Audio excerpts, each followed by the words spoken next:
Presento esta mesa, Barroco y Corporalidad, a mis tres amigos de la Universidad de Chile, María Luz Ángela Martínez en el medio, David Wallace en la punta derecha y Olga Grau aquí a mi lado. Los tres son profesores de la universidad y de una universidad resistente, políticamente activa y en este momento en una emergencia importantísima para el cambio de una estructura histórica política. Y los tres van a plantear en diálogo relaciones entre el barroco y los mitos de nuestra tradición respecto a la corporalidad.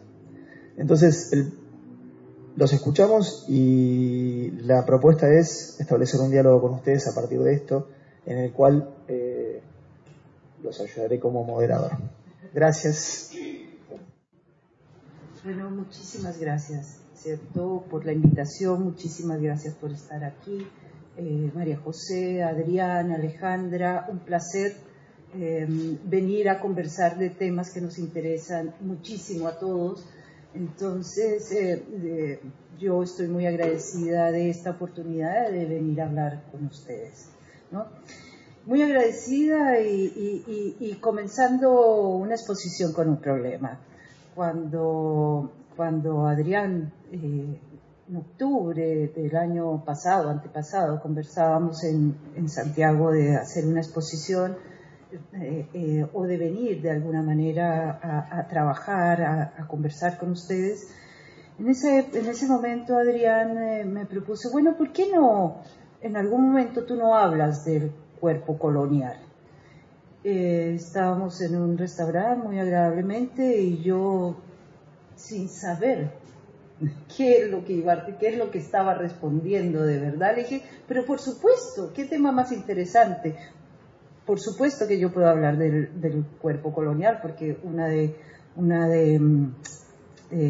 mis especialidades es el barroco americano de los siglos XVI y XVII, XVIII también, ¿no? Entonces me pareció muy simple responderle que perfecto, que genial, que lo iba a disfrutar mucho. Bueno, no sabía en qué me estaba metiendo y hasta hoy tampoco. Entonces voy a comenzar diciendo y voy a trabajar toda esta ponencia para señalarles por qué no puedo hablar del cuerpo colonial, ¿no? Y compartir con ustedes esa preocupación. Debo partir diciéndoles a todos ustedes que quizá esta es la primera vez que voy a iniciar una ponencia calculando los años de investigación que se me vienen por delante, espero que acompañada de todos ustedes, ¿no? Luego de los cuales podré hablar cabalmente de un tema que se me impone en este momento como una imposibilidad: la configuración del cuerpo colonial americano y la formación de una idea de cuerpo en América.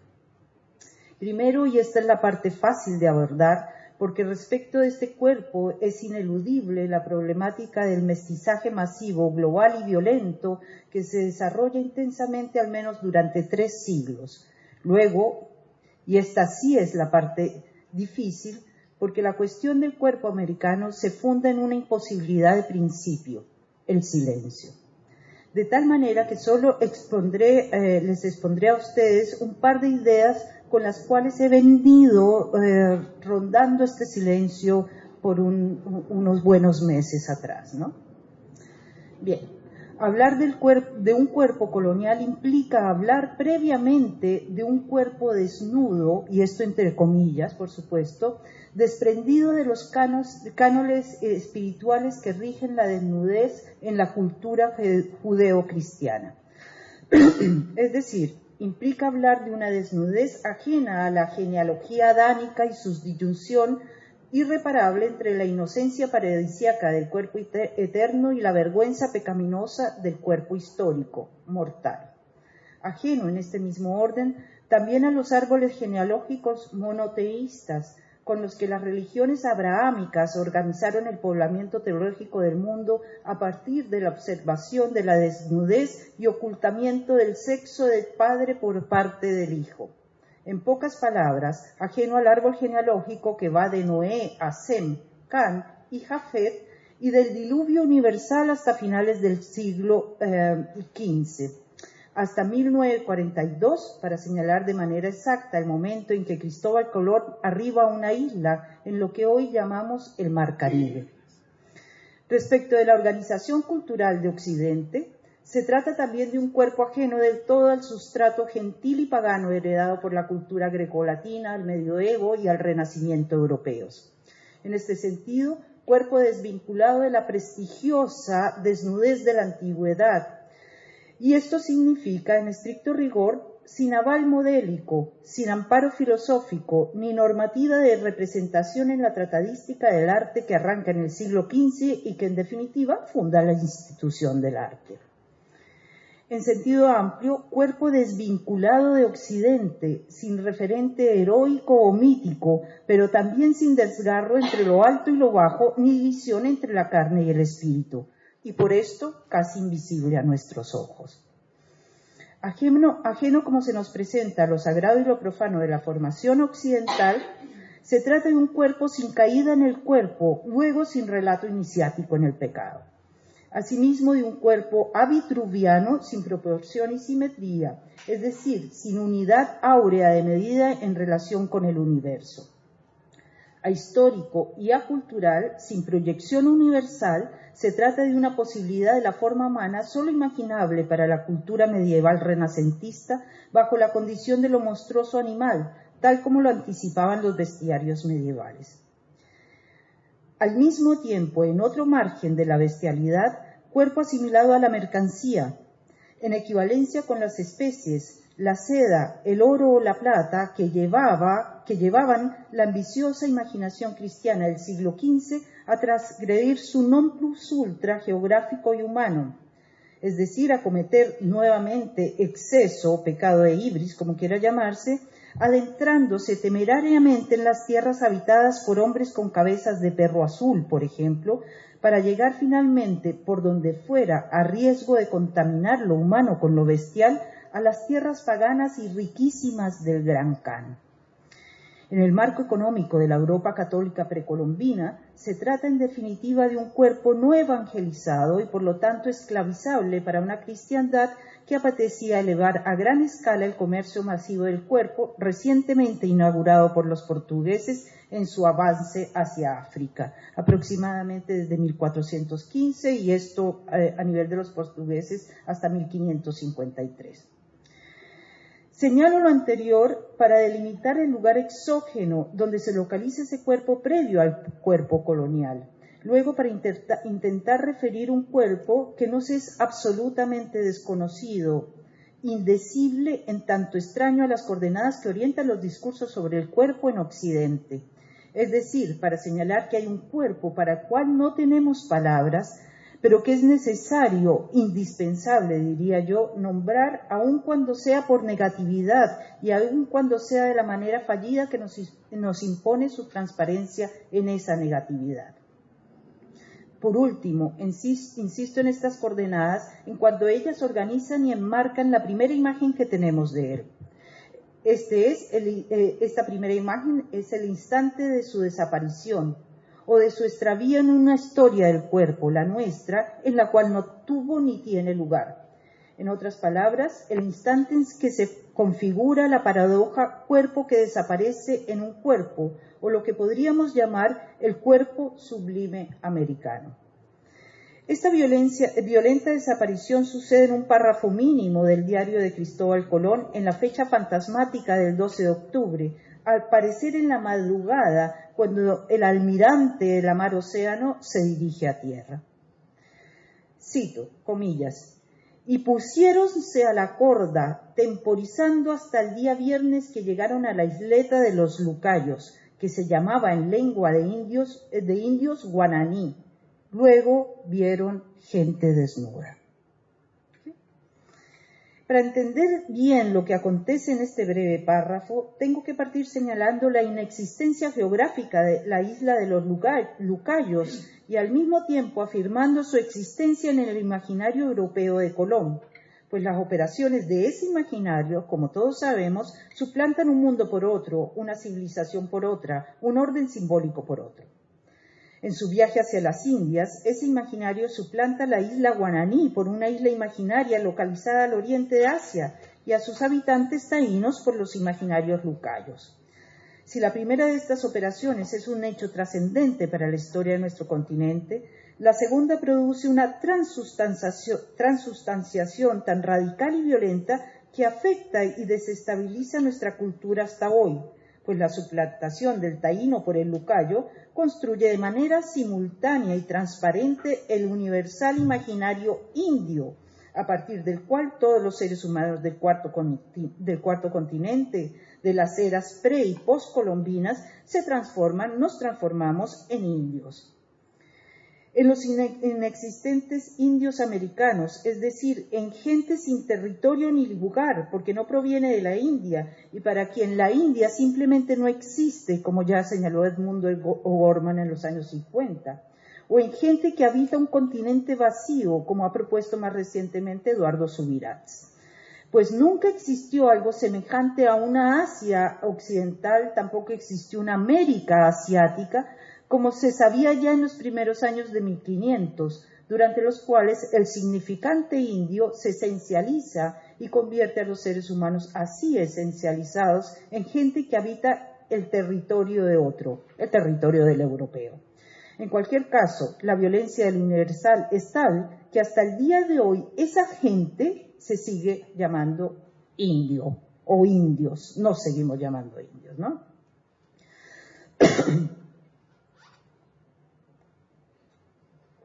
Si bien la superposición, duplicación y plagio operados por la violencia imaginativa católica europea genera un hiato en el tiempo y el espacio que podemos denominar como el periodo de innombrabilidad del mundo y reconocer entre 1492 y 1503 como el grado cero del mundo global, lo que interesa en este momento es lo que sucede en la historia del cuerpo cuando esa violencia se manifiesta como escritura en la frase que viene a continuación.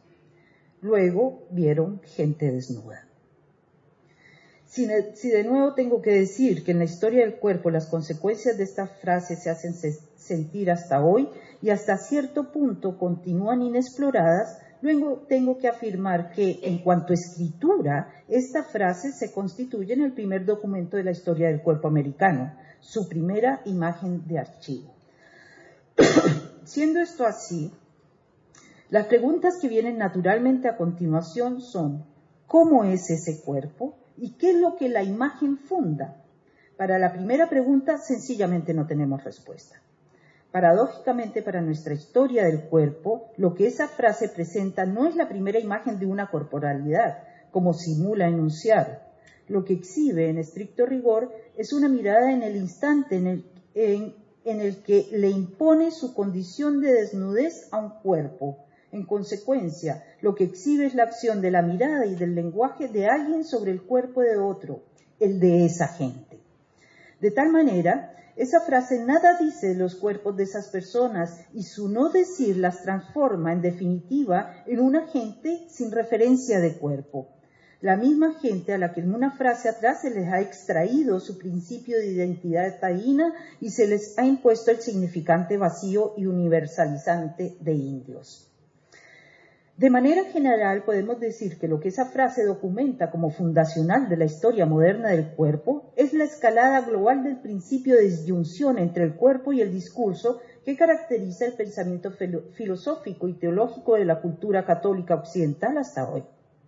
En particular, decimos que el archivo del cuerpo americano es efecto de esa expansión y que lo que lo funda es la imposibilidad total de referencia y predicación sobre el cuerpo primero de su historia. Por lo tanto, lo que funda es el silencio. ¿Cómo sucede esto o cómo nos sucede esto? Observemos que a pesar de lo que se dice, se trata de un cuerpo del cual no podemos decir si está vestido y del cual tampoco podemos predicar su desnudez, en cuanto no conocemos la condición vestido o desnudo en relación con él. Y en consecuencia, el enunciado «luego vieron gente desnuda» carece totalmente de posibilidad referencial y representacional en relación con un cuerpo que sabemos que está ahí, pero que la desnudez que se le endosa torna invisible. Lo uno y lo otro configuran un cuerpo de suyo fantasmático, del cual solo podemos decir que posiblemente está vestido y que posiblemente está desnudo, o que está desnudo y vestido simultáneamente, y que esta simultaneidad desafía la lógica del lenguaje y por lo tanto ese cuerpo se nos hace impensable. Es así como el cuerpo primero de nuestra historia se desvanece al ser enunciado por el lenguaje europeo y adquiere, por decirlo de alguna manera, la condición de un vacío que pesa y la cualidad de lo ausente que persiste. También el atributo inalcanzable del cuerpo del deseo, que tanta importancia tiene para algunas poéticas latinoamericanas contemporáneas, por ejemplo, las poéticas barrocas, ¿no? O neobarrocas.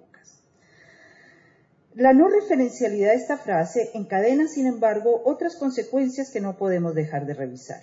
Como dije, de lo que se trata aquí es del momento en el que la mirada católica europea desnuda un cuerpo y al desnudarlo lo desaparece, porque desaparece de un solo plumazo toda la historia cultural que lo constituye como cuerpo y como cuerpo civilizado, vestido o desnudo o en otra variable que no somos capaces de pensar. De tal manera que cuerpo y cultura desaparecen juntos. Cómplice de la fuerza aniquiladora de ese enunciado es, por supuesto, la fijeza que le ofrece en el tiempo la escritura y la escritura de la historia, la misma que reconstruye para nosotros ese cuerpo como imposibilidad y pérdida. En definitiva, como cuerpo eyectado del orden simbólico, a la vez que utópico respecto de cualquier orden cultural y político posterior al famoso y fantasmático 12 de octubre, fecha que, por cierto, también desapareció del diario de Colón. O sea, todo es una desaparición aquí. No obstante, el extravío de ese cuerpo en el horizonte de la desnudez parece imponernos un silencio lapidario. Me parece que todavía se pueden agotar recursos para comprender el acontecimiento al cual nos enfrentamos. Esto es, que no tenemos predicación posible para ese cuerpo, que le podemos predicar vestidura o desnudez, o que le tenemos que predicar al mismo tiempo las dos cosas. En este sentido, el experimento imaginario conocido como la paradoja de Schrödinger, en el cual el estado vivo y el estado muerto son predicables simultáneamente para un gato, me permite detenerme un poco más sobre la impredicabilidad del estado desnudo y el estado vestido de esa gente vista por los católicos europeos que se embarcaron junto a Colón. Una de las diversas interpretaciones suscitadas por este experimento, la de los muchos mundos de 1957, de Hugh Everett, propone que el gato está vivo y muerto a la vez, pero en ramas diferentes del universo, y que ambas ramas o condiciones del gato son reales, pero incapaces de interactuar debido a un fenómeno de decoherencia o pérdida de coherencia en la fase más compleja de combinaciones que definen un estado. Aplicando lo mismo al caso que nos ocupa, podemos decir que el desembarco colombino en el cuarto continente desencadena la fase más compleja de combinaciones que definían el estado del mundo hasta entonces, y que a partir de aquello se produce un fenómeno de decoherencia que torna incomunicables entre sí dos ramas diferentes y verdaderas del mundo. En una de ellas, la que triunfó, el cuerpo de esa gente está desnudo. En la otra, la dicotomía desnudo-vestido es informulable. De tal manera, podemos decir que el cuerpo americano es uno tal cuya condición es la de ser un cuerpo desdoblado en dos ramas, frecuencias o posibilidades del mundo, de las cuales una es visible y la otra se nos hizo invisible, pero no ha dejado de existir, no ha dejado de estar ahí. En este punto vuelve y me parece que hay poéticas latinoamericanas que han asumido plenamente un fenómeno de decoherencia en relación con el cuerpo, incluyendo el textual, que suponen su desdoblamiento y luego insisten en llevar a la presencia la dimensión invisible verdadera de ese cuerpo en una o varias de sus posibilidades. En este sentido, podríamos decir que esas poéticas proponen la encarnación de un cuerpo políticamente utópico, simbólicamente sublime, que encuentra en el erotismo y en el deseo sus formas invisibles y huidizas de aparecer, o que diseña en el deseo su propia fuga y explora ahí su horizonte insondable de desnudez. Por supuesto, me refiero a las poéticas barrocas que han llevado a su fase más compleja las combinaciones que definen el estado del cuerpo, pero también aquellas que han complejizado al máximo las posibilidades del lenguaje para hablar sobre él. Ahora bien, si el pensamiento racional señala que en principio resulta imposible observar algo que se ha retirado de nuestro horizonte de inteligibilidad, el pensamiento poético propone que siempre es posible interrogar ese horizonte y exponer los mecanismos que produjeron la expulsión, de tal manera que esos mecanismos se transforman en el único rastro de algo que no está, tanto como de aquella fuerza que impulsó su ausencia. De lo uno y de lo otro, de lo expulsado y de lo que expulsa, también de lo que interroga, es decir, en este momento, el rastro sigue siendo la frase «luego vieron gente desnuda». En esta dirección, la frase de Wittgenstein, que permea el pensamiento lógico con el poético y que dice, comillas, «lo inexpresable más bien está contenido inexpresablemente en lo expresado». Nos sirve para impedir que la mirada católica europea sepulte del todo el cuerpo taíno previo al del indio y a la imposición de esa desnudez. En este sentido, la pregunta que me hago es, ¿qué queda de esos cuerpos? ¿Queda algo cuando se los describe desnudos? Es decir, lo expresado guarda inexpresablemente algo que es invisible para nosotros. ¿Se transparenta algo de ellos bajo esa desnudez? En búsqueda de lo inexpresable, inexpresablemente contenido en lo expresado, vuelvo al diario, lo único que nos queda. Cito en este momento a Colón en un párrafo un poquito más largo, pero que vale la pena que escuchemos. Comillas. Ellos andan todos desnudos como su madre los parió, y también las mujeres, aunque no vi de más de una harto moza, y todos los que vieran todos mancebos, que ninguno vide de edad de más de 30 años, muy bien hechos, de muy hermosos cuerpos y muy buenas caras, los cabellos gruesos como sedas de colas de caballo y cortos. Los cabellos traen por encima de las cejas, salvo unos pocos detrás que traen largos, que jamás cortan. De ellos se pintan de prieto, de ellos son de la color de los canarios, ni negros ni blancos, y de ellos se pintan de blanco, y de ellos de colorado, y de ellos de lo que fallan, de lo que hayan. Y de ellos se pintan las caras, y de ellos todo el cuerpo, y de ellos solo los ojos, y de ellos solo la nariz. De ellos es entre ellos, ¿no? Modernizando el lenguaje. En otro lado se menciona que algunos solo llevan las orejas pintadas.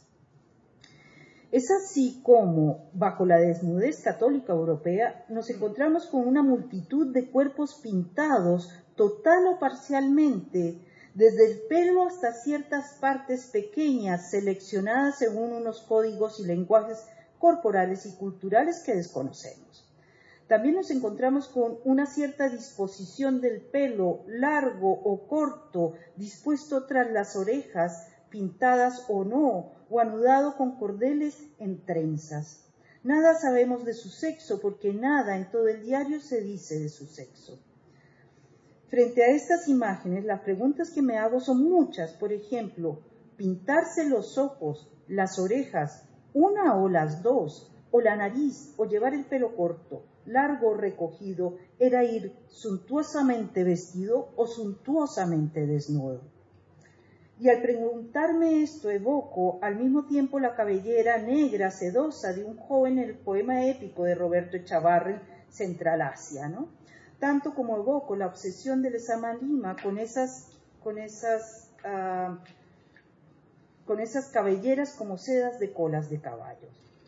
Luego me pregunto si las poéticas del cuerpo de Lezama y Echavarren, solo por nombrar dos neobarrocos, persiguen y contienen inexpresablemente ese cuerpo anterior a la desnudez. Y me pregunto también si su erotismo no es otra cosa que la búsqueda del cuerpo en el horizonte insondable de la desnudez. Quiero terminar esta exposición con la frase que viene después de la anterior descripción, ¿no? Comillas. Yo vi de algunos que tenían señales de heridas en sus cuerpos, Creo que solamente la clave neobarroca del cuerpo permite explorar las proposiciones que se arman si juntamos la primera de nuestras frases con esta segunda. La primera sería gente desnuda con herida. La segunda sería cuerpo pintado con tajo, ¿no? Y al formular, a armar estas frases que emanan simplemente de esta lectura, digamos, creo que con esas dos frases estaría nombrando las dos poéticas latinoamericanas, ¿cierto?, del cuerpo más importantes que hay, ¿no? El cuerpo pintado, el cuerpo tatuado y el cuerpo tajeado. Entonces, lo primero que tenemos de ese cuerpo es eso, la pintura y la herida. Y con eso yo creo que ahí podemos comenzar desde mi punto de vista, ¿no?, por supuesto, muy particular, a anudar estas poéticas neobarrocas con, ¿cierto?, una memoria histórica de lo desaparecido, de lo ausente. Muchas gracias.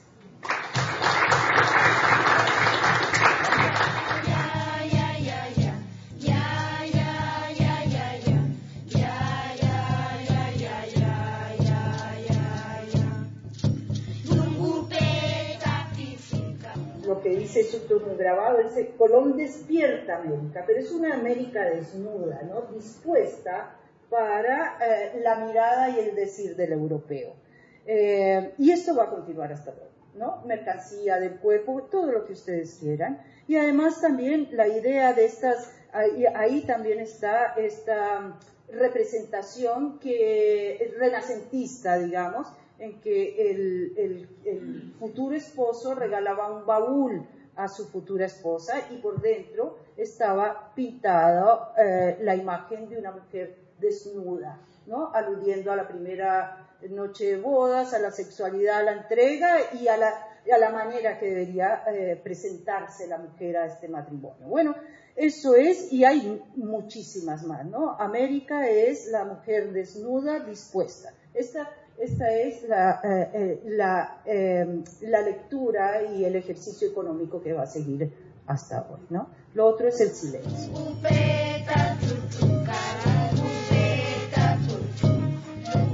Hola, buenas noches. Ya son buenas noches.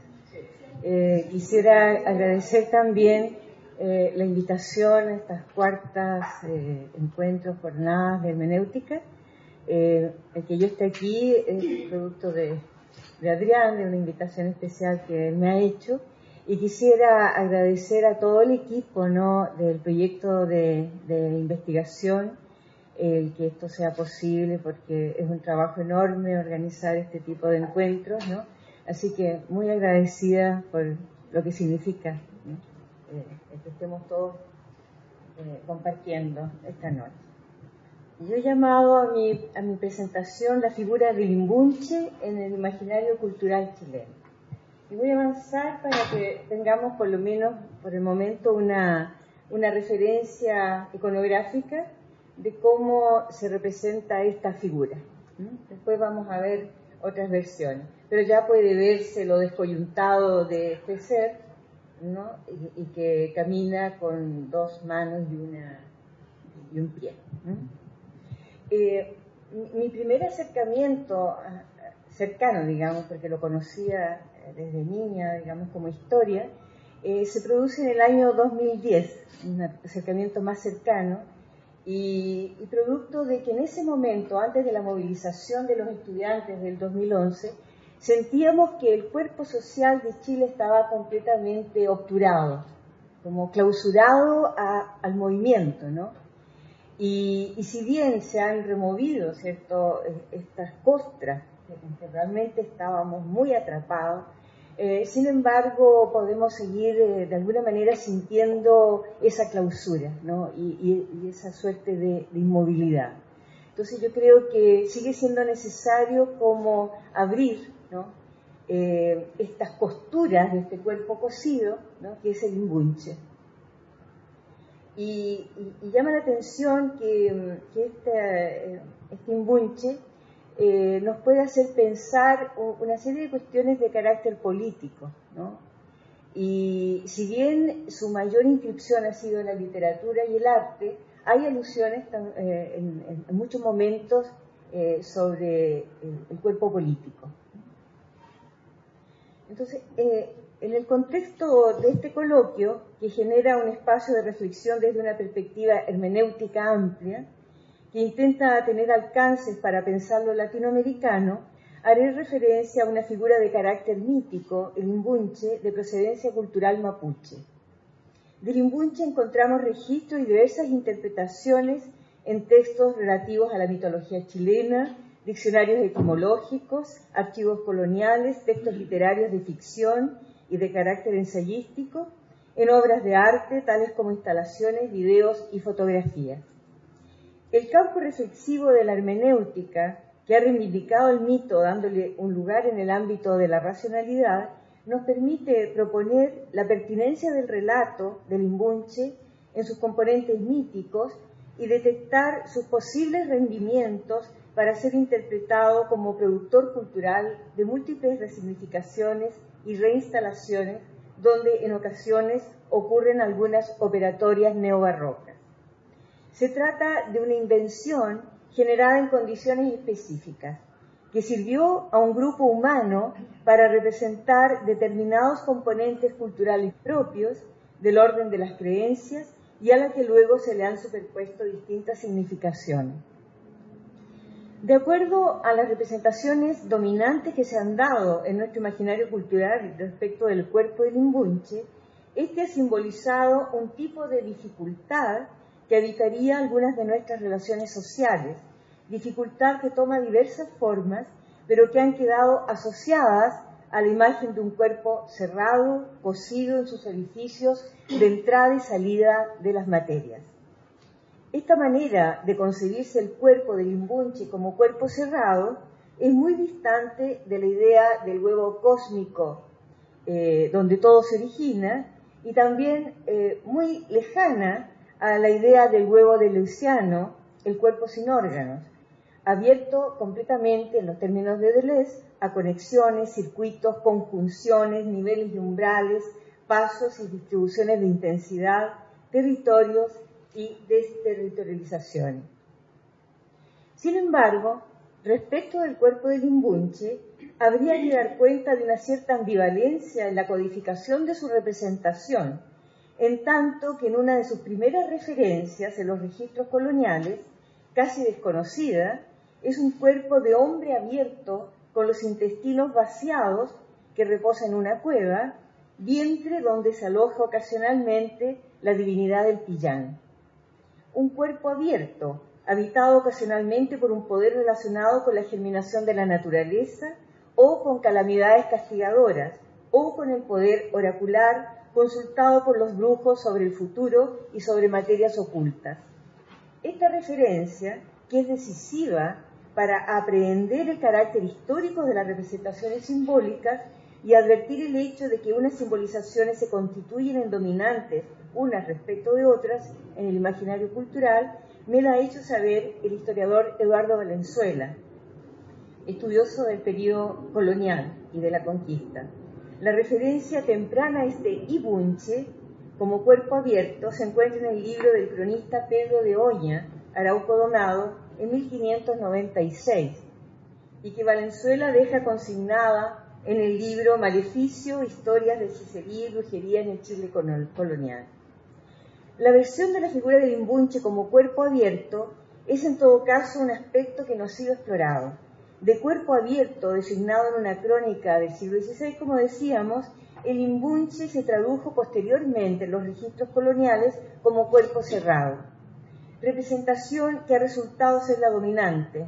Este proceso de traducción habría que investigarlo en profundidad en algún momento, porque podría estar dando cuenta de un contexto de mayor entramado o mestizaje cultural entre las representaciones españolas y mapuches, o también significando en la propia cultura mapuche la conformación sociopolítica de pueblos en conflicto.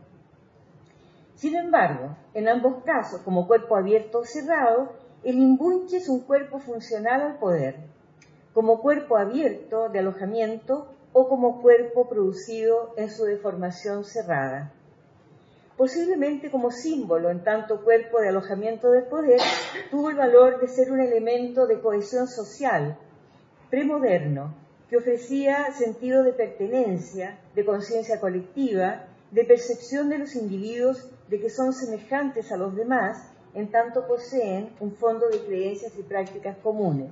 Se puede aludir allí al concepto de Durkheim, solidaridad mecánica. O en tanto cuerpo cosido, sometido, cerrado en sus orificios, se puede entender como indicio de barrera social, peligrosa y temible, que no debe ser traspasada y que divide la realidad social en grupos diferenciados. En mi propio acercamiento, la figura del imbunche puede ser productiva para ser leída políticamente como separación del mundo social entre nosotros y ellos, lo que expondré de manera sucinta al final. Las diversas operaciones de simbolización que sostiene la figura del imbunche dan cuenta de una suerte de densidad simbólica que se expresaría en las variadas interpretaciones y resignificaciones a que ha dado lugar y que podemos suponer se pueden seguir produciendo. Ahora voy a mostrar algunas de las imágenes, ¿no?, que he podido encontrar. Existe como escultura en la isla de Chiloé, en la plaza de Ancud, con su taparrao ahí, no tan desnudo. Ahí está en ese cosido, que descoyuntan la pierna y se la ponen en la espalda.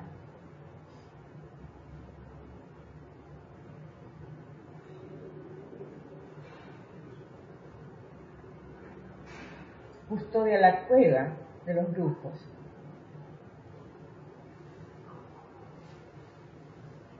Siempre se trata de niños que son raptados y deformados.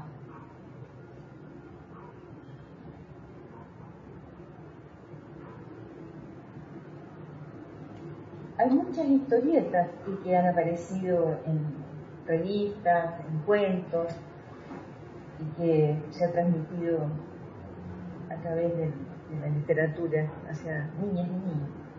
El imbunche es un híbrido, entre hombre y animal. Se le ha dado un ungüento, se le ha frotado con un ungüento que le ha permitido ser piloso,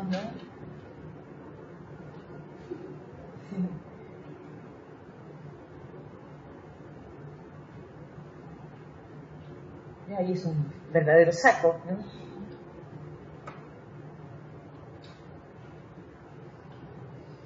Ya son elaboraciones de artistas visuales. Hay una compañía de danza que se llama Imbunche. Y Catalina Parra en el año 1977 presentó una exposición en que lo imbunchizado, ¿cierto? El imbunche se graficaba con diarios cosidos, el diario El Mercurio representando que era la única voz que se escuchaba,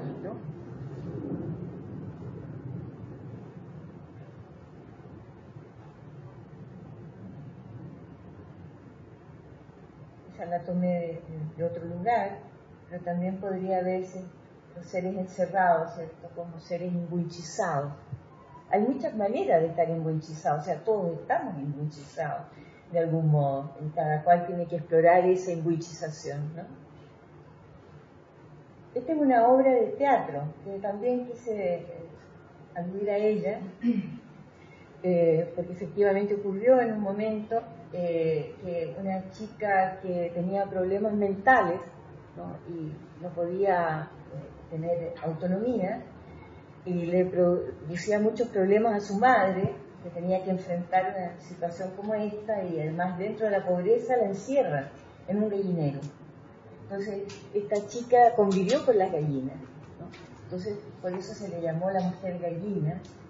Y después, cuando los vecinos la encontraron y dieron cuenta de esa situación, la llevaron a un hogar, ¿cierto?, de adolescentes, y fue violada por uno de los guardias. Entonces, y tuvo incluso una hija, o sea, una historia bastante impresionante.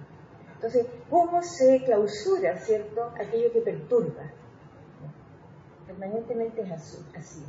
Se excluye y se deja fuera, invisible también. Hay nuevamente el tema de la invisibilidad y del cuerpo desnudo. La chica estaba allí prácticamente desnuda en el aire. Entonces, un artista, un dramaturgo hizo una obra basándose en esa experiencia y que fue bien interesante.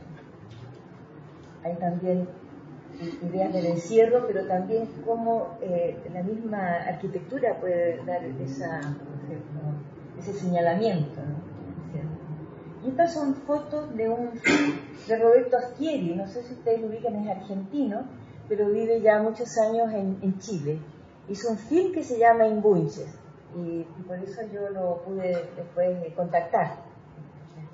Y esa es otra foto, porque él, inspirado en unos ensayos de Carlos Franz, empieza a hacer un registro de la ciudad de Santiago y a mirarla como imbunchizada.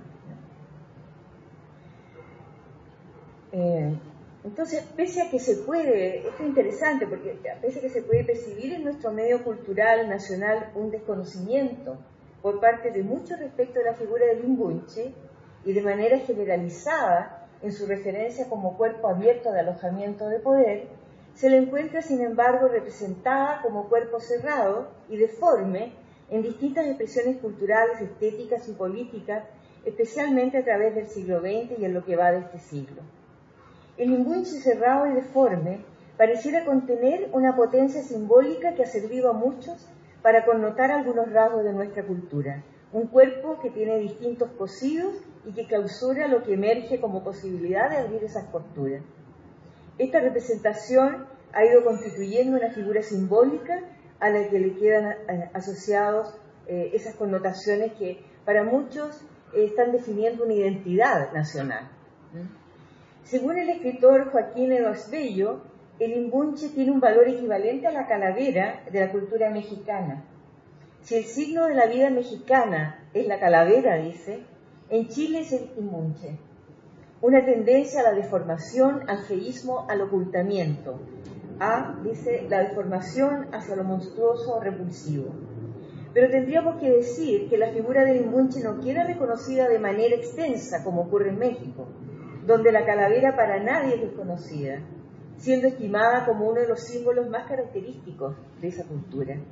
Al imbunche se le restringe, por lo general, a su significación más local, como mito chilote, de la isla de Chiloé. Sin embargo, Cifuentes, compilador de mitos y supersticiones de Chile, en la descripción que hace del imbunche, en su libro Mitos y Supersticiones, da cuenta de lo que dice del mito la gente del pueblo, localizada en distintas regiones de Chile: Talagante, Melipilla, Coihueco de Chillán, Quicaví, en Chiloé. Destina en su libro alrededor de 4 páginas en las que, a partir de una composición fragmentada, alude a algunas variaciones del relato de la figura del imbunche en la manera en que se da en algunas y algunos informantes. Consulta también una fuente documental que apila las declaraciones insertas en un proceso seguido a varios grupos chilenos de 1880, pertenecientes a la recta provincia. Todos los relatos que este autor consigna coinciden en describir un pequeño ser deformado, ningún, humano, encerrado, torcido, cosido, descoyuntado, feo y con rasgos de bestia, rasgos que van a conformar su comprensión tradicional, produciéndose una cierta inercia en el código narrativo del relato. Voy a sacar algunas cosas. En la literatura nacional tuvo su primera cita en el siglo XIX, en la novela Don Guillermo de José Victorino Lastarria, en 1860, donde el protagonista es atrapado por un chivato monstruoso que transforma en imbunches a quienes se introduce en su cueva. En el siglo XX se acrecientan las referencias al imbunche, siendo una de las primeras alusiones una crónica de Joaquín Edwards Bello en el libro Mitópolis, donde alude al imbunchismo que realizan los brujos mapuche al robar niños y deformarlos y convertirlos en monstruos. Edwards Bello, quien en los años 20 se interesara por los caracteres especiales de nuestra cultura, ve en los actos imbunches, por decir así, la reacción, dice, de la envidia, haciendo una crítica a las actitudes destructivas de la belleza, a la mezquindad presente en quienes tienden a empequeñecer lo grande y sobresaliente. Catalina Uribe retomará en el año 2009 el tema del imbunchismo, tal como este se presenta en Edwards Bello, quien se arroga el haber acuñado el concepto y ser precursor en el haber reconocido en el imbunche aspectos medulares del alma del pueblo de Chile. Franz, en el ensayo La muralla enterrada, hace alusión al imbunche y afirmará que nos caracterizamos los chilenos por una fatal tendencia al imbunche. Eso nos deja bastante mal, ¿no?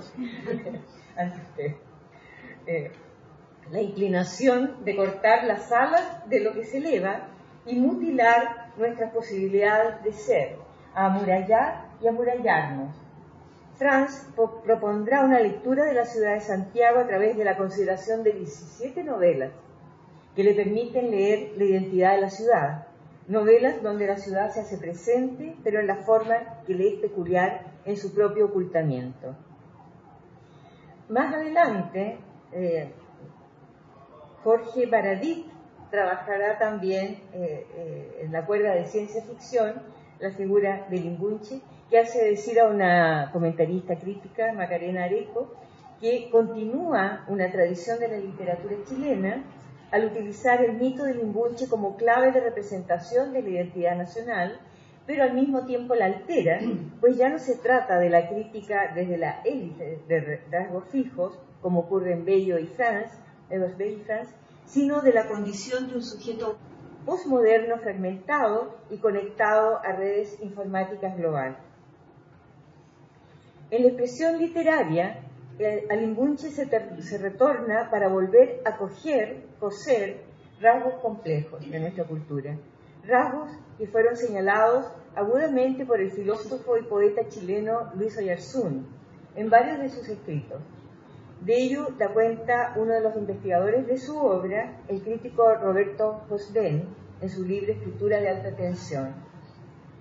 Allá, en ese libro, se refiere a lo que Oyarzún llama resentimiento, o sea, él va a leer, ¿no?, algunos términos de Oyarzún como de imbunchismo.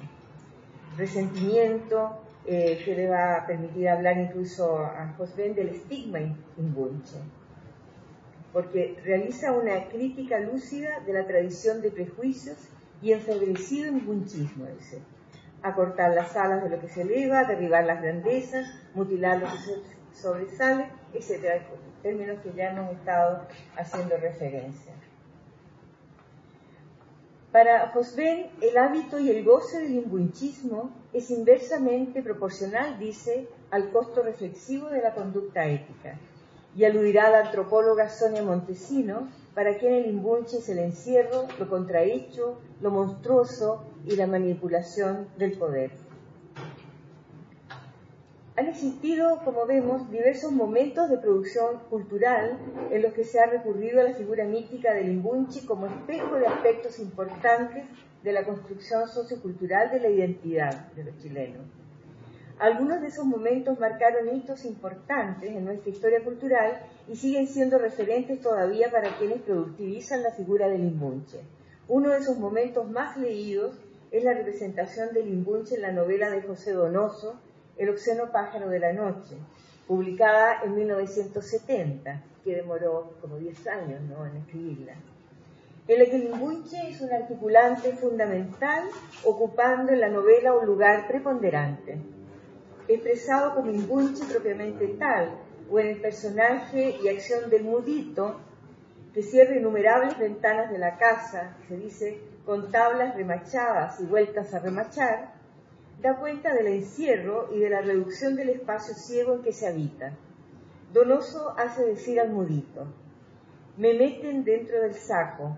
Las 4 mujeres se arrodillan alrededor mío y cosen el saco. No veo, soy ciego. Y otras se acercan con otro saco y me vuelven a coser. Y siento levantarse alrededor mío otro envoltorio de oscuridad, otra capa de silencio que atenúa las voces que apenas distingo. Sordo, ciego, mudo, paquetito sin sexo, todo cosido y atado, con tiras y cordeles, sacos y más sacos. Aquí dentro se está caliente, no hay necesidad de moverse, no necesito nada. Hasta ahí la cita. La misma casa se describe en un momento de la novela del modo siguiente: toda la casa anulada, sin orificios para entrar ni salir, la casa imbunche, todas nosotras imbunches, nosotras ya no tenemos nada. Para la crítica Adriana Valdés, en su texto El imbunche, estudio de un motivo literario en el Océano Pájaro de la Noche, el imbunche es un mito de encierro, de alienación, de maleficio. Afirma que antes de la lectura de Donoso, el imbunche es un niño raptado por las brujas. Y dice, es eso antes y después de que leamos la novela.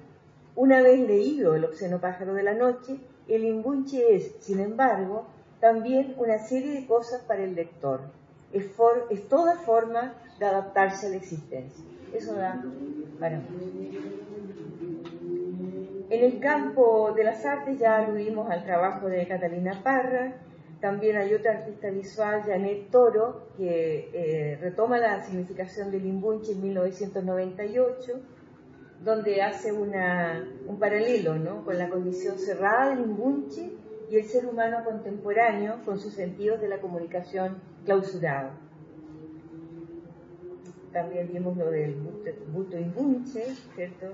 También existe en Alemania un grupo de exiliados, ¿no?, que saca una revista que se llama Imbunche. El grupo de Tala, se llama Tala, y donde se hace una crítica a la sociedad chilena que ha sido incapaz justamente de desposturarse, ¿no?, y de abrirse a un modo de política que realmente abra las posibilidades de una sociedad democrática, imbunchizada, olvidada de lo que fue de la dictadura, que no ha sido capaz de hacer justicia, ¿cierto? Entonces, son bastante críticos al respecto. Una feminista académica, compañera nuestra, Kim Il-sung, también en el 2010 hará referencia al imbunche en su texto Michelle Bachelet, o los imbunches de la política postdictatorial.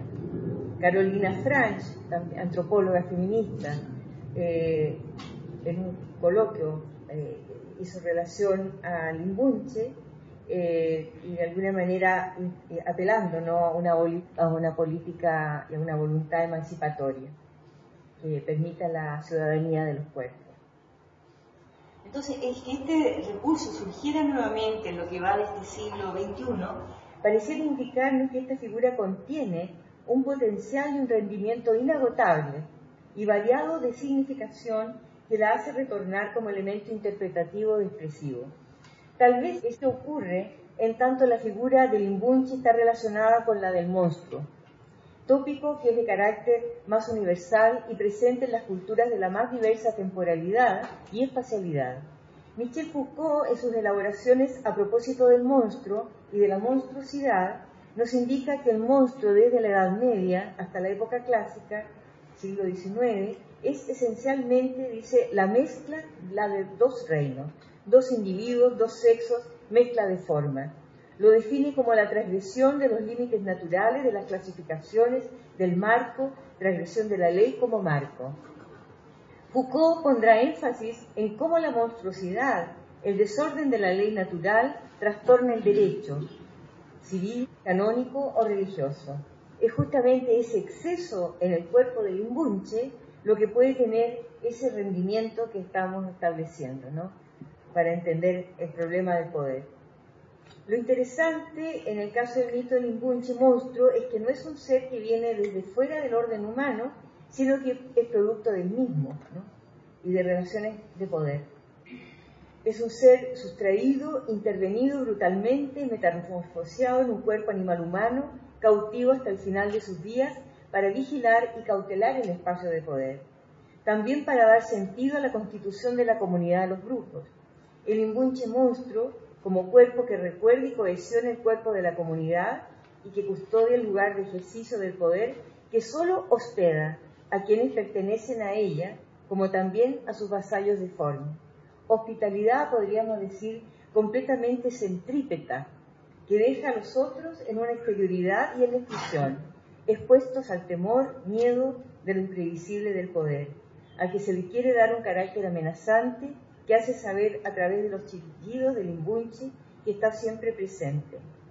Me interesa el imbunche en calidad de metáfora que dice relación con lo cerrado, lo obturado, la configuración donde lo exterior y lo interior quedan implicados como constituyentes de composición político y social. El imbunche monstruo hace pensar en la comprensión de las operaciones más elementales y primarias del poder.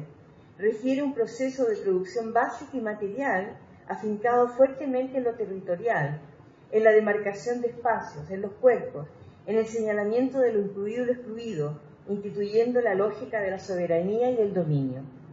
En una lectura de carácter antropológico o filosófica, me parece que podemos encontrar en la construcción del mito un tipo de saber, de una inteligencia y una comprensión analógica sobre la conformación del poder.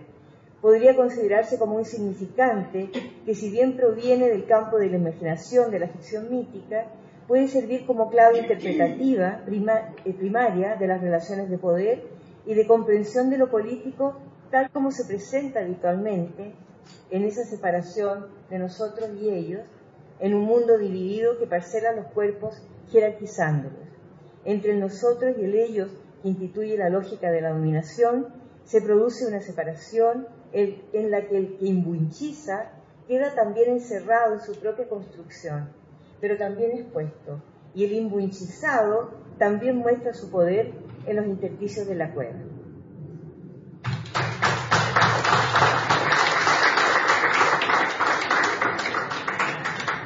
Buenas noches, me sumo a los agradecimientos que han hecho mis compañeras y amigas, ¿no?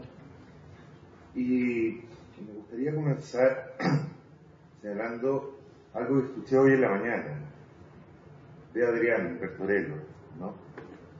Que definía las nociones de discurso y texto en una mirada epistemológica a la hora de trabajar el problema de una hermenéutica.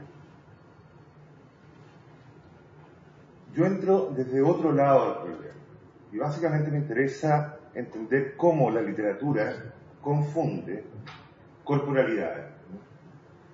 Y confunde corporalidades retóricas, poéticas y estéticas, ¿no?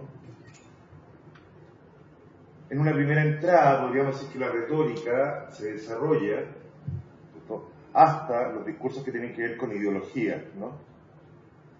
En una segunda entrada podríamos señalar que la poética admite, ¿no?, a lo menos 4 acepciones: descriptiva, normativa, autorial, epocal y fundamentalmente a partir del formalismo ruso, una teoría interna con respecto a la literatura bajo el concepto de literariedad, ¿no? Y estética, gran problema, ¿no? Primero, una teoría de la percepción que busca emanciparse, ¿cierto?, del gusto, en Hume, por ejemplo, a la mirada, ¿cierto?, sinestesiando, es decir, confundiendo sentido en todo un aparato de dicción, ¿cierto?, que carga, ¿cierto?, esa época romántica, ¿no? En consecuencia, de al mostrar mi primer borrador, ¿cierto?, de este trabajo, se lo mostré a mi amiga, Luz Ángela, ¿cierto?, me dijo: no, mucho.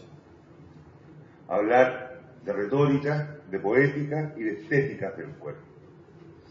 Desde los griegos, tradición occidental, ¿cierto?, hasta las escrituras neobarrocas. Bueno, naturalmente no es bueno que a uno le digan mucho, ¿no?, cuando se acerca una ponencia.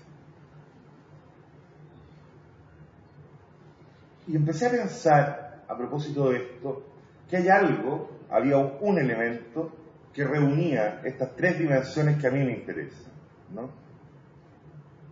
Y que era básicamente la concepción del cuerpo como jeroglífico, es decir, el cuerpo como el lugar donde se graba lo sagrado, ¿no? Y por eso, y a propósito de esto, me hice varias preguntas. Y la primera de ellas es, ¿qué se cifra en el encriptamiento del jeroglífico? Luego, ¿qué incidencia tiene esta figura en los estudios literarios y la producción artística? Más adelante, ¿qué fuerzas despliega la poética sobre la escritura? En cuarto lugar, ¿cómo proponer una poética del jeroglífico que no reduzca su irreductible intensidad enigmática? Y finalmente, ¿qué relaciones establece el jeroglífico con la materia textual y con el corpus escritural? Y empecé, ¿cierto?, en este intento de respuesta, porque lo que nos preocupamos de esto, como ha quedado manifiesto, siempre tenemos problemas, ¿no? Y no siempre soluciones. El jeroglífico implica un trazo, aunque legible, hermético, difícil y siempre teatral. Ya Sarduy se preguntaba por lo que significa este escribir sobre el cuerpo y lo relacionaba con el maquillaje, el tatuaje y la misma inscripción. Dice, no es asombroso que el cuerpo, el sacrificado de nuestra cultura, regrese al arte. Tanto él como Perlongue van más allá al afirmar que no ha de escribirse sobre el cuerpo, sino es a través de tajos, meticulosas cirugías, punciones, heridas, escisiones, cicatrices y suturas. Hablar mediante cuerpo responde a la definición que Vico nos ha brindado sobre el carácter fundacional del jeroglífico.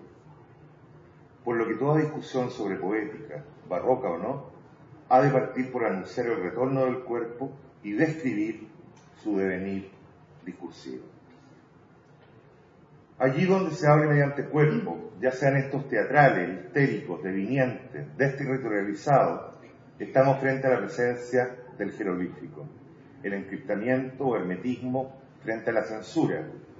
No es sino la conciencia lúcida del carácter apócrifo del lenguaje en su totalidad. Según Nancy, no se trata ni de una hiperlengua ni una metalengua, ni un idioma elucubrado. Toda lengua es apócrifa, auténticamente, y es quizás a fin de cuentas todo lo que dice la poesía. Lengua encriptada para revelar la cripta, la cifra, el escondite mismo. Hablando a veces, y a veces comiendo la lengua, mordiéndose y masticándose ella misma. Este hablar de sí mismo, que es también el que enunciara Novalis, es una experiencia radical del lenguaje que pone en escena, que abisma la poesía. El jeroglífico consiste en hablar con cuerpos, con señas, con ideogramas, no con el sentido común. En este sentido, Rancière entiende que las paradojas de la literatura y el lenguaje encerradas en él no son sino la práctica del silencio y el vacío, el oxímoron de una lengua muda. No habla la fotografía, como no habla el número 6 en Farabee. La correspondencia analógica entre la disposición de los verdugos en un hexágono con los dos trigramas de Lichín, del número de miembros del supliciado o supliciada con la forma que tiene el ideograma del número 6, su semejanza metafórica con una estrella, quizás con Cristo, todo esto que conforma la escritura problemática de la crónica de un instante de Elizondo. Implica para Sarduy nuevamente que de un lado y otro del signo, a pesar de sus resistencias, el hombre se adentra en el plano de la literalidad, que hasta ahora se había vedado, formulando esa pregunta sobre su propio ser, sobre su humanidad, que es ante todo la de su escritura. Lo que la escritura tiene de cuerpo se cifra en el jeroglífico porque cuestiona la relación de estos dos lados del signo, la historia de la retórica, su confusión con la poética y la paulatina independencia de esta, y el surgimiento de una estética entendida como proceso de lectura, donde un cuerpo conmociona a otro cuerpo, en contacto, en la historia de una poética jeroglífica, encriptada y apócrifa, que trataré de reseñar a continuación. Hacia una poética del jeroglífico. Aristóteles entiende la poética desde un punto de vista descriptivo como una forma de descomponer el funcionamiento de la poesía en general y de la tragedia en particular. Su reflexión incorpora las consideraciones acerca de la naturaleza de los seres humanos como objeto de la representación, es decir, lo alto y lo bajo, que se manifiesta genéricamente en la oposición entre tragedia y comedia. Además, y más allá de la lectura que se hace habitualmente sobre las tres unidades y de la catarsis como efecto buscado, reflexiona acerca de las diferentes formas de adecuación de los discursos a los respectivos géneros. Este carácter descriptivo entraña una intención ética y política en la medida en que el principal efecto social pretendido es el castigo del exceso. Así, la preponderancia judicial del doquiere se proyecta en el teatro como configuración del escenario regulatorio de las prácticas sociales que fundamentan y determinan teleológicamente a una comunidad. Asimismo, el doquiere aristotélico, contenido en la retórica, exhibe los efectos del discurso, esto es, performativiza los tópicos de la inventio, desde la intención de persuadir al destinatario. Para ello, distingue tres géneros: el judicial, deliberativo y epideístico. El primero se asocia a la defensa o ataque de una causa, el segundo a la persuasión o disuasión acerca de una materia de interés público, y finalmente el tercero se orienta a la alabanza o censura de acciones o personas. Tiende a privilegiar el primero de los tres géneros, en tanto la causa constituye el tópico que organiza y determina teleológicamente todo discurso. Asimismo, indaga acerca de los argumentos necesarios para construir un respaldo adecuado a la materia o asunto elegido. Reconoce en la doxa, es decir, en lo conocido por la opinión pública, el argumento más poderoso, pues es aceptado por toda la comunidad sin dar pie a cuestionamientos sociales. Estos argumentos deben extraerse de un repertorio de lugares comunes y, por lo tanto, implican un trabajo de selección más que de creación. Así, voz y cuerpo griegos, logos y soma, educados en la academia y el gimnasio respectivamente, tienen una relación directa desde el punto de vista político. La voz debía estimular al cuerpo, esto es, tener, además de un efecto retórico, persuasión, uno estético, deleite. La condición artística de la poesía aparece relegada a una doctrina que también guía el trazado imperial de Horacio, ya que su arte poética impone como norma el criterio de claridad y unidad tópica, tema, espacio y tiempo. La confusión así se produce, ya que la retórica se viste de poética y se instala diacrónicamente dentro de una tradición referida a las bellas letras. Aunque predomina la función normativa del lenguaje durante el Renacimiento, Quintiliano ya reflexionaba en Roma sobre la impropiedad constitutiva de aquel a partir de la consideración del tropo, no del topoi, como mutación que afecta al efecto provocado por él en los sentidos. No obstante, el poder de la doxa y su orientación al doquiere imponen los criterios de unidad en el sojuzgamiento vitruviano de las obras de arte. Sin embargo, la pervivencia de la tradición patrística medieval hizo de la lectura alegórica una clave para la comprensión cifrada de la literatura. Por ejemplo, en los comentarios que realizan Dante, Petrarca y Boccaccio sobre sus propias obras, y Boccaccio sobre Dante, ¿no? La traducción del sentido literal a uno oculto favoreció más adelante la aparición de poéticas barrocas diseminadas en distintos prólogos y advertencias. Así, las paradojas recorren estas escrituras señalando la necesidad de dirigir la producción y lectura de poesía. Célebres son las advertencias para la inteligencia de las soledades, de Andrés de Mendoza, donde se intenta explicar el carácter hermético y oscuro de Góngora frente a sus detractores. Atribuida a Lope de Vega, la carta escrita a don Luis de Góngora en razón de las soledades de 1615, aunque hay quienes dicen que es de 1613, porque la obra ya se conocía en Madrid, ¿no?, afirma que se trata de una jerigonza heredera de Babel. Ahora, este punto hay que comentarlo, porque estoy haciendo un vínculo entre jeroglífico y jerigonza.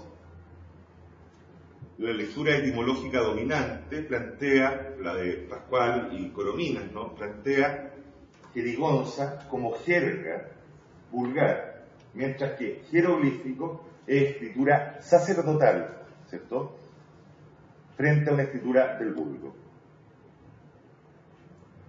Entonces dice, afirma que se trata de una jerigonza heredera de Babel. Conocida es también la respuesta de Quevedo ante la obra gongorina. Quien quisiere ser culto en solo un día, la jeri aprenderá, gonza siguiente.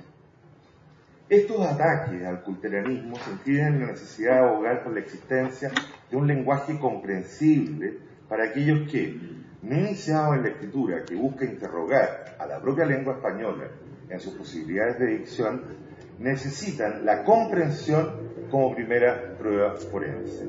Recuérdese el arte nuevo de hacer comedias de Lope.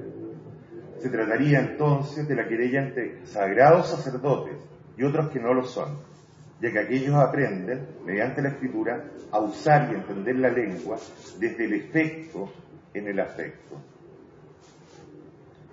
Dice Góngora, ¿no? En dos maneras considero me ha sido honrosa esta poesía. Si entendía para los doctos causarme la autoridad, siendo forzoso venerar nuestra lengua, a costa de mi trabajo haya llegado a la perfección y alteza de la latina. Por ello, la defensa de Góngora se deja sentir casi de inmediato. La hace desde la necesidad de legitimar el deleite que provoca su poesía, pero desde un cambio sensible en la escritura. Pues si deleitar el entendimiento es darle razones que le concluyan y midan con su concepto, descubriendo lo que está debajo de esos tropos, por fuerza del entendimiento, ha de quedar convencido y convencido satisfecho. Legatarios de la jerigonza son también otros poetas en el contexto latinoamericano. Sin embargo, como manifiesta Roberto de Chavarren, no se trata de la lectura de ciropedias, ¿cierto?, enciclopedias de príncipes, sino del, cito, ejercicio del gobierno de sí, según el método de la anarcopedia, un deliberado desorden y una educación de los sentidos por los sentidos. Decir la verdad acerca de sí implica una coincidencia, un acorde entre dichos y prácticas. Establece una vinculación con lo real de una memoria motora. Esta memoria motora, en la medida en que implica palabras y sensaciones, es un método de corporizar, de insertar el idioma en el cuerpo. Lezama transforma a la jerigonza en danza, el famoso poema La danza de la jerigonza, ¿no?, pues abre los sentidos a las anamorfosis y alegorías. La voz queda así rodeada por otras voces que teatralizan la experiencia galáctica del jeroglífico en Haroldo de Campos. Cito: cuando las palabras se vacían de su vacío, el escorpión tiene una uña aguda de palabras, y su puntazo hierra el silencio, uña el silencio, uno, escribir sobre el no escribir.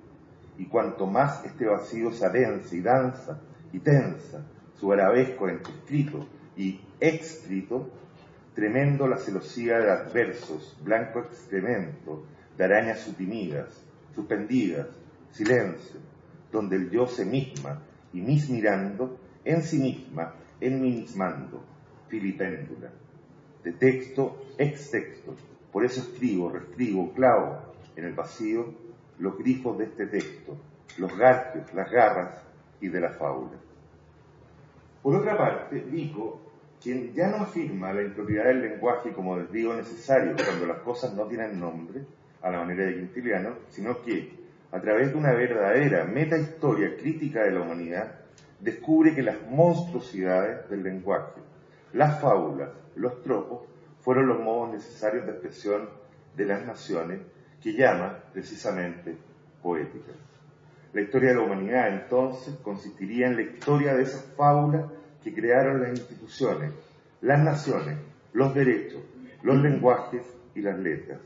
Haciendo un estudio comparativo, demuestra que se puede reducir este tránsito a las tres edades, en su vinculación con las de Hesíodo y Homero, pero también de las lenguas y el tipo de hombres que habitaron el mundo antes que los egipcios, partiendo de una época muda, donde se hablaba mediante cuerpos, gestos, jeroglíficos. Posteriormente, los románticos de Jena fundan un concepto de poética que empieza a evidenciar un desplazamiento desde la mímesis aristotélica a una teoría de la expresión autorial y epocal, instaurando la noción burguesa de literatura. Novalis y los hermanos Schlegel, entre otros, instalan la propiedad de lo literario en el principio de autonomía, autorreflexividad y en el despliegue de la subjetividad finita, inscrita y escrita en lo absoluto. El lenguaje, así, refiere el lenguaje. Sin embargo, la disposición fragmentaria de este se resuelve mediante la vinculación con el símbolo. Más allá de las consideraciones que realiza Hegel sobre la ubicuidad del espíritu, me interesa destacar la relación del fragmento con la totalidad, esto es, la operación que se pone en marcha en forma de sinécdoque y que señala una ligación indisoluble de forma y contenido, a decir de Benjamin. Federico Schlegel señala en este sentido que el fragmento debe ser como una pequeña obra de arte, aislado de su alrededor y completo en sí mismo, como un erizo. De esta organicidad se desprende que la significación de la obra de arte sigue siendo determinada por la partición binaria, la jerarquización que privilegia el contenido y su unicidad, condicionantes que, según plantea el mismo Benjamin, constituyen una usurpación. Tal como lo indica su etimología, la inscripción sagrada que constituye todo jeroglífico implica, por una parte, la restitución del cuerpo y, por otra, la caída de un manto de opacidad sobre él que, sin embargo, no agota ni limita su configuración semántica. Si la escritura, dice Benjamin, quiere asegurarse su carácter sacro, tiende a los complejos, a la jeroglífica, algo que sucede en el barroco. Allí, exterior y estilísticamente, lo escrito tiende hacia la imagen. No es pensable un contraste más brutal con el símbolo artístico, el símbolo plástico o la imagen de la totalidad orgánica, que ese amorfo fragmento que resulta el ideograma alegórico. Como se sabe, Benjamin transforma la melancolía en el rasgo básico que caracteriza las producciones escriturales durante el barroco, en tanto manifestación de la imposibilidad de aprender el mundo como un todo. De ahí entonces la fragmentación y alegorización a través del montaje dentro de esas textualidades que se corresponden a dicciones oximorónicas. Dentro de este contexto y con respecto al barroco indiano, mi amiga, Luz Ángela Martínez, ha señalado que la poética de Sor Juana Inés de la Cruz manifiesta, cito, la traducción imposible del infinito a lo finito, cuya resolución posible conduce al enciframiento, al jeroglífico. Sí tiene, dice la monja, una finalidad específica para la orientación que la contrarreforma imprimió al arte, influir en la voluntad humana mediante la representación. En este sentido y nivel, la representación por similitud con lo que no tiene forma y no por perfecta imagen, en círculo o en signo jeroglífico, se justifica plenamente y se erige en referente, aunque imperfecto, del absoluto. Expuesta en su límite, la mirada de Sor Juana sacraliza la escritura al transformar anagramáticamente la imagen imposible del insondable en enigma, en jeroglífico. Así, la posibilidad de la imagen, según Lezama, pasa por descubrir que su sentido está en su sucesión y que es precisamente la sucesión la que les presta a las palabras su marcha y creación. Imágenes que no dicen nada, sino que permanentemente están refiriendo a su propia descomposición. Adrián Cangui señala, a propósito de la monja, que anamorfosis y alegoría son figuras cifradas que prometen rearmar el porvenir con una lectura a contrapelo de los yacimientos de los saberes pasados. Son jeroglíficos que saben de una traducción imposible de las cosas últimas, provocando una revuelta de la sensación y del sentido frente a la naturaleza histórica. El jeroglífico desorienta la lectura de los cuerpos sociales construidos en las ciudades, según Enrique Lin, ¿no? Lin se pregunta, ¿es otra ciudad? ¿Es la misma que se continúa en esas lomas del fondo? Renuncio a emplear los jeroglíficos que me han dado en la estación de Veo para contribuir a desorientarme y paseo la mirada por un panorama perfectamente desconocido. La mudez dice, sin embargo, en esta palabra que no deja que nos marchemos de este tránsito intransitivo, pues nos conmociona en tanto se muestra ideogramáticamente en su materialidad sígnica. Signos que para el poeta Javier Bello son monstruos y cadáveres. Desconocimiento y conocimiento del significado último de las cosas que de manera oximorónica desafían a la misma poesía entonces, de acuerdo a lo planteado por Juan Luis Martínez. Dice Martínez en la nueva novela, develar el significado último del canto de los pájaros equivaldría al desciframiento de una fórmula enigmática, la eternidad incesantemente recompuesta de un jeroglífico perfecto en el que el hombre jugaría a revelarse y a esconderse a sí mismo, casi el libro de Mallarmé. Por ello, no tenemos sino un lugar contradictorio cuando estamos frente al texto, pues desafía la topología a través de la palabra muda. Para Coser, entonces, cito, no tenemos un lugar, en vez de lugar tenemos un libro en contra del errar, el libro que está hecho de palabras, un lenguaje jeroglífico, uniforme y obtuso, un lenguaje cabalístico. Heredero del barroco de Sor Juana es también el modernismo, pues este reorienta las direcciones de la literatura al plantear poéticas que coleccionan tópicos románticos, pero que los desvían tropológicamente hacia la escritura. Se me ocurre Lugones, por ejemplo, el Lunario Occidental, Delmira Agustínez, en Los cálices vacíos, ¿cierto? Y muchos otros. En este sentido, es posible afirmar que las poéticas autoriales contaminan y consignan estos otros modos de ser modernos a partir de la recolección de ruinas sagradas. Terreno fértil para que, más adelante, las vanguardias artísticas rompan el principio de organicidad en una guirnalda que consigna el lugar autonómico y caleidoscópico del fragmento dentro de la escritura. Dentro de la contemporaneidad, por otra parte, son los formalistas los primeros en afirmar que es necesario considerar a la literatura como un territorio textual donde opera la desautomatización, desfamiliarización y extrañamiento del lenguaje. Así aparece un cuarto sentido para el concepto de poética, que aparece referido a lo lingüístico como estrategia de particularización del lenguaje literario, literariedad. Artistas coetáneos a los formalistas y estructuralistas checos indagan acerca de las posibilidades del signo, estableciendo una de las direcciones más interesantes dentro del desarrollo del arte occidental a comienzos del siglo XX. Más adelante, Guillaume Dorfles analiza dentro de las ya no tan nuevas tendencias del arte la presencia del signo y el gesto en la pintura contemporánea. Distingue en Walsh, por ejemplo, una voluntad tachista, esto es, de destrucción o descomposición de la materia para encontrar un signo más genuino. Otros artistas, en cambio, buscan que la imagen se identifique con el signo en la inmediatez de su aparición jeroglífica. Importa más, dice, la presentación que la representación discursiva en ideogramas asemánticos que muestren una misteriosa naturaleza críptica. Dentro de este contexto es significativo el tránsito que experimenta Barthes desde el análisis estructural al análisis textual, al conferirle la lexia, y ya no a niveles sintagmáticos y paradigmáticos como lo hacen, por ejemplo, Jacobson y Lévi-Strauss, su condición de unidad fragmentaria y de lectura arbitraria del texto. Con esto se produce una apertura hacia discursos que son intencionados y siempre distintos para cada lector. La tropología, en consecuencia, se presenta desde el rango de la posibilidad que caracteriza las distintas apropiaciones de materias corporales, es decir, textuales.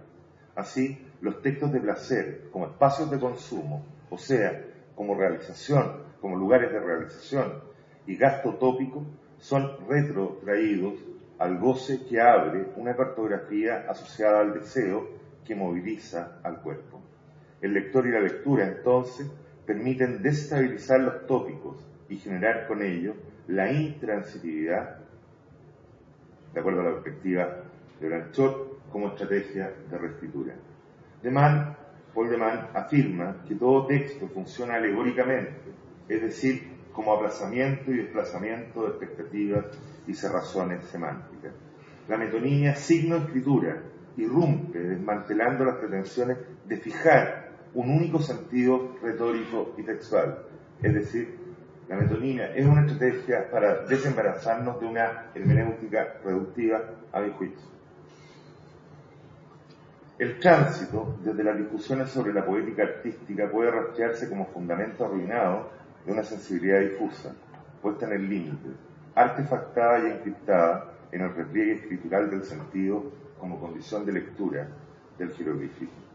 Producto de dicha convergencia de los sentidos y del pensamiento sobre el quehacer escritural y artístico, la retórica no solo se ha confundido nuevamente con la poética, sino que uno de sus fines, el movere, la conmoción, ha pasado a formar parte de una teoría de la escritura, la locutio, constituyendo una estética que recupera la topología ampliada del cuerpo sensible en tanto materia textual.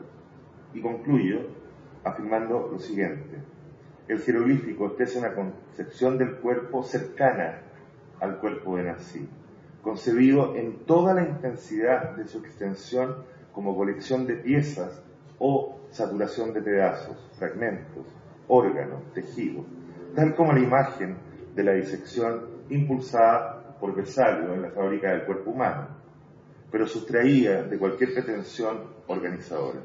Un cuerpo como simple envoltura, contenedor finito de lo infinito, pues este mismo es su propio desenvolvimiento, el que, además, es siempre deforme, pues lo liso no es más que un diseño, un corpus construido a base de indicios, que niega la totalidad o una unidad sintética del mismo, y que exalta su permanente oxímoron del ser, al mismo tiempo, una dentro y una fuera, una materia y una forma. Muchas gracias.